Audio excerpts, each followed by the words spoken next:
అన్నదమ్ములకు ఒగలంటే ఇంకొకరు వడకున్నా ఎవడన్నా వాళ్ళ తల్లినేమన్నా అంటే ఊకుంటారా? అందరు ఒక్కటై వాని బొక్కలు ఇరుస్తారు. ఇరవాలే కూడా. అదే తల్లికి ఇచ్చే అసలైన గౌరవం. ఆగో అట్లనే ఉంటాం మేమంతా అన్నట్టు చెప్తున్నాడు ఈ పెద్ద మనిషి.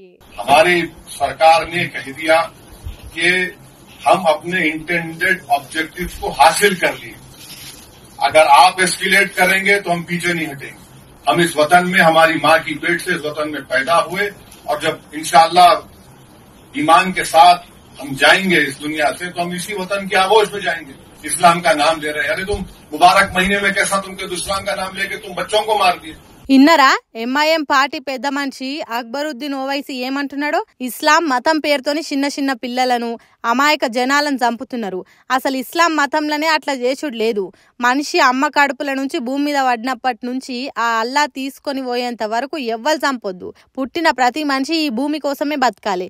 కానీ ఇస్లాం మతాన్ని తప్పుదోవ పట్టిస్తున్నది పాకిస్తాన్. అంతేకాదు భారతదేశంతోని పరాస్కాలాడుతున్నది. ఉగ్రవాదాన్ని పెంచి పోషించి మాటి మాటికి మజాక్ చేస్తున్నది. కాబట్టి పాకిస్తాన్ విషయంలో భారత్ వెనుకకు దగ్గనే వద్దు.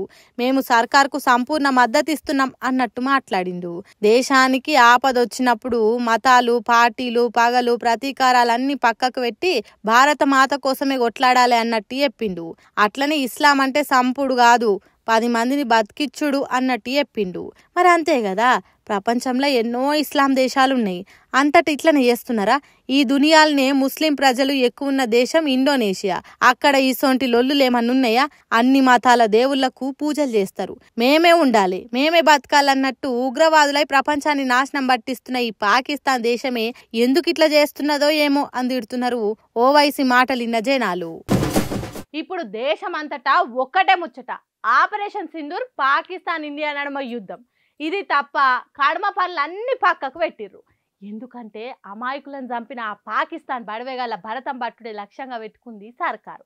అయితే ఈ యుద్ధానికి మన సైనిక బలగానికి మద్దతుగా సీఎం రేవంత్ ఎంత గొప్ప ఆలోచన చేసిండో చూడురి. ఇన్నరా ఈ సంగతి?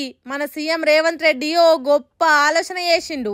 ఇప్పుడు దేశంలో అవుతున్న సింధూర్ ఆపరేషన్ కు మన రాష్ట్రం తరపున డిఫెన్స్ ఫండ్ కింద ఎమ్మెల్యేలు, ఎమ్మెల్సీలు 1 నెల జీతం విరాళం గీయాలని చెప్పిండు. ఈ ముచ్చట కాంగ్రెస్ ఎమ్మెల్యేలు, ఎమ్మెల్సీలతో చర్చించి బయటికి చెప్తాడట డిప్యూటీ సీఎం బట్టి విక్రమార్క.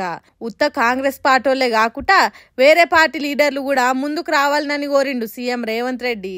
ఈ ముచ్చట ఇప్పుడు పొలిటికల్ సర్కిల్స్ లో గిరికలు కొట్టుడుతోని మనకి ఎన్ని రాజకీయాలున్నా సరే బయటోడొచ్చి మన దేశం మీద దాడి చేస్తుంటే కూసోని చూడొద్దు. మనం అందరం ఒక్కటై మన వంతు సాయం మనం చెయ్యాలి అని ఉత్త మాటలు చెప్పేటోళ్ళ లెక్క కాకుండా సీఎం రేవంత్ రెడ్డి చేతలల్లో చేసి చూపెట్టిండు. మన తెలంగాణ రాష్ట్రం డెవలప్మెంట్ లో తక్కువ కాదు, ఆపదలున్నప్పుడు ముందడుగేస్తందుకు వెనకపోదు అని చెప్పేతానికి ఇంతకంటే ఏం కావాలి? మనం చేసేది చిన్న పనే అయినా ముందడుగు మనదే ఉంది. మనల్ని చూసి ఎంతో మంది ముందుకొస్తారు. ఇసొంటి గొప్ప ఆలోచన వచ్చినందుకు సీఎం రేవంత్ రెడ్డి గ్రేట్ అబ్బా.